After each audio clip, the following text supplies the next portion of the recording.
भोपाल में जागरूक मुस्लिम मंच ने की प्रेस वार्ता।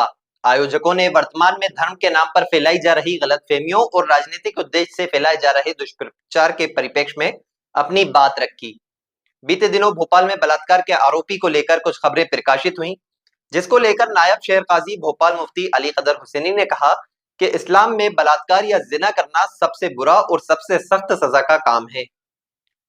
उन्होंने कहा कि लव जिहाद जैसा कोई शब्द इस्लाम में नहीं है।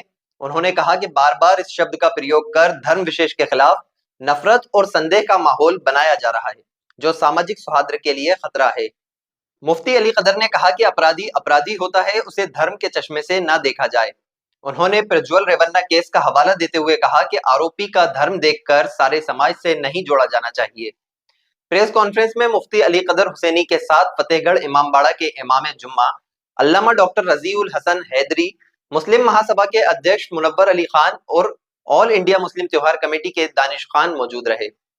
हमारे पार्लियामेंट में भी नेशनल लेवल के ऊपर ये बात पहले आ चुकी है, सवाल पूछा जा चुका है कि लव जिहाद क्या है, और बहुत ही हाई अथॉरिटी की तरफ से मंत्री लेवल से ये बयान आ चुका है कि लव जिहाद नाम का कोई शब्द हमारे कॉन्स्टिट्यूशन में भी नहीं है और इसका एक बना हुआ लफ्ज है। लगातार अखबारों में शाया होता है। ये एक दुखद बात है। ये तो प्रेस की जिम्मेदारी है कि वो ऐसे शब्दों के सिलसिले में जो सेंसिटिव है और दूसरे किसी खास समुदाय को निशाना बनाने वाले शब्द हैं, उस सिलसिले में प्रेस को एहतियात करना चाहिए कि वो ऐसे गढ़े हुए शब्दों को कंडम करे, उन्हें खत्म करे, ना कि उनको शाये करे और उनको फैलाए। ये आपकी मालूमात में कमी है। ये पहली प्रेस कॉन्फ्रेंस नहीं है, कंटिन्यूअसली जो है कजियात की तरफ से बयानात आ रहे हैं, और ये तो कम से कम 10वां बयान होगा जो काजी की हैसियत ऐसी होती है कि अगर वो एक लफ्ज भी अगर बोले तो वो एक बहुत बड़े मुजाहिरे की हैसियत रखता है। एक जरा सा काजी अगर एक लफ्ज बोलते तो पूरे शहर का माहौल जो है वो बदलता है और उसके अंदर एक अच्छा इम्पैक्ट पड़ता है।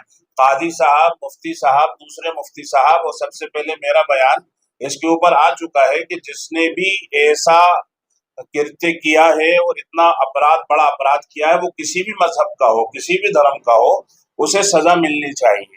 लेकिन अफसोसनाक बात यह है कि इस रेप के बाद और इस अपराध के बाद कहीं ना कहीं इसको मुस्लिम समाज के ऊपर डाले जाने की कोशिश की जा रही है। तो मैं ये सवाल करता हूं कि जो इतना बड़ा केस हुआ था, प्रज्वल रेवन्ना का केस था, हजारों औरतों के जो है नाजेबा वीडियोस बनाए गए और उनके साथ ज्यादतियां की गई, वो एक मुस्लिम नहीं था।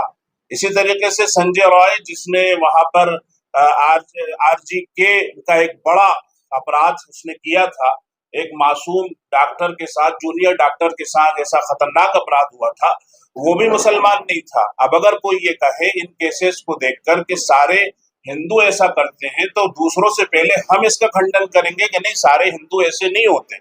ऐसे हम सारे समुदाय के लोगों से और धार्मिक व्यक्तियों से और विद्वानों से और प्रेस से ये उम्मीद करते हैं कि जब ये आवाज कहीं से लगे कि मुसलमान ऐसा कर रहा है तो वो उसका खंडन करेंगे।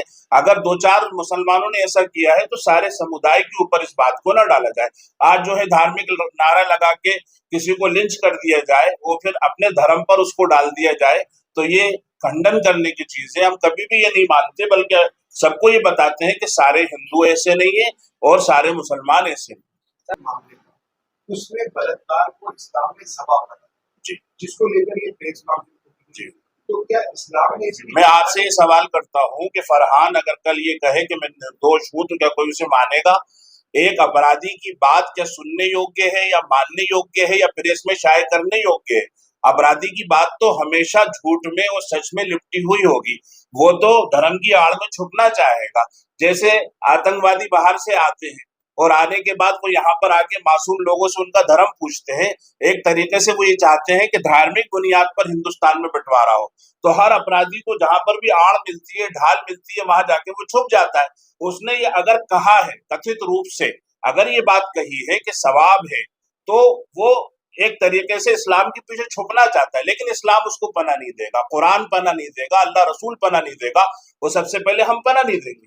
इस्लाम में सबसे ज्यादा सख्त अगर सजा है, मेरे साथ जो है डॉक्टर साहब मौजूद हैं, آپ ان سے بھی اس کی وضاحت طلب کر سکتے ہیں, پوچھ سکتے ہیں کہ اسلام میں اگر کسی چیز کی سب سے بڑی سزا ہے تو وہ بلاత్కాر کی سزا ہے, اس سے بڑی تو کوئی سزا ہی نہیں.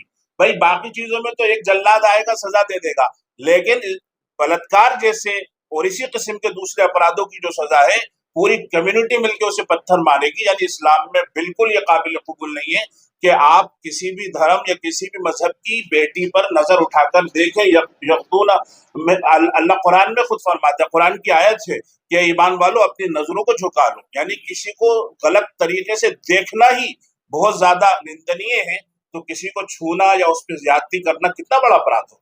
کس سے پورے معاملے کو لے کر کیا انہوں نے واقعی میں یہ بیان دیا ہے؟ ان سے ہم کیسے, وہ تو اس وقت اندر ہے, کسٹڈی کے اندر ہے, ان سے کیسے ہم پوچھیں گے, کیسے سوال کریں گے؟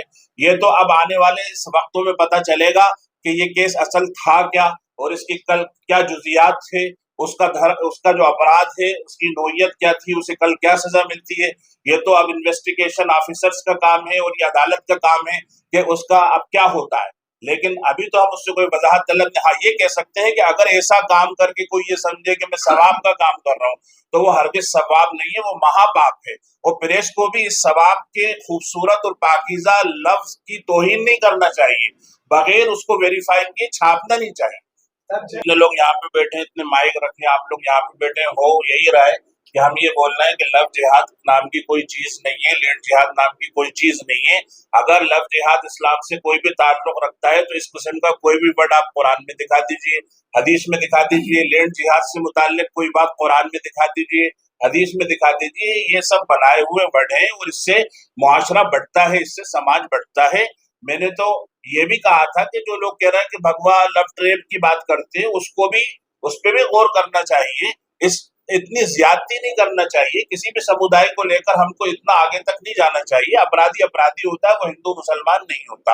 اور یہ جو بات آپ نے کہی کہ ہم خاموش ہیں, آج کی بات نہیں, اس پہ تو بہت سی بات ہو چکی ہے, آرٹیکل لکھے جا چکے ہیں, وضاحتیں دی جا چکی ہیں کہ جہاد, لو جہاد یا لینڈ جہاد, اور جہاد کو سمجھا نہیں گیا ہے. اصل میں ہمارے جن لوگوں نے ملک آزاد کرایا, ہم انہیں کہتے ہیں مجاہدین آزادی, یعنی انہوں نے ہندوستان کی آزادی کے لیے جہاد کیا. کوئی بھی اچھا کام کرنا اور اپنی انرجی کو اس کے لیے استعمال کرنا, یہ ہے جہاد. جہاد صرف جنگ کا نام نہیں ہے, جہاد صرف لڑنے کا نام نہیں ہے. اگر آپ اپنے آپ کو گناہوں سے روکتے ہیں, برائیوں سے روکتے ہیں, تو یہ آپ کا اپنی نفس کے خلاف جہاد ہے. تو جہاد کو بھی سمجھنے کی ضرورت ہے. ہاں, دنیا میں جو لوگوں نے آتنک پھیلایا انہوں نے اس لفظ کو غلط طریقے سے استعمال کیا ہے, جس کی وجہ سے یہ سارا جو ہے غلط فہمی پھیلی. اس کا پروسیجر کیا ہوگا اس کو سمجھنے کی ضرورت ہے. قوم کو اندر کرنا یا قوم سے باہر کرنا, ایک انسان بائی برتھ جو ہے کسی کی اولاد ہے, اب وہ اس کو اگر آنکھ کرتا ہے اور وہ بے دخل کرتا ہے تو یہ تو ایک قانونی مسئلہ ہے کہ کیسے ہوگا. میں جہاں تک یہ سمجھتا ہوں کہ اسلام کے اندر اگر کوئی انسان باہر اپنے عمل کے ذریعے سے باہر جاتا ہے, وہ خود بخود باہر جاتا ہے, اسے کوئی باہر نہیں کرتا. جب اس نے اسلامی تعلیمات کے خلاف کام کیا تو وہ خود بخود اسلام سے دور چلا گیا, وہ تو خود ہی باہر چلا گیا ہے اس دائرے سے. اب اس میں کوئی ایسا سوال نہیں ہے کہ اسے باہر کیا جائے یا اندر کیا جائے.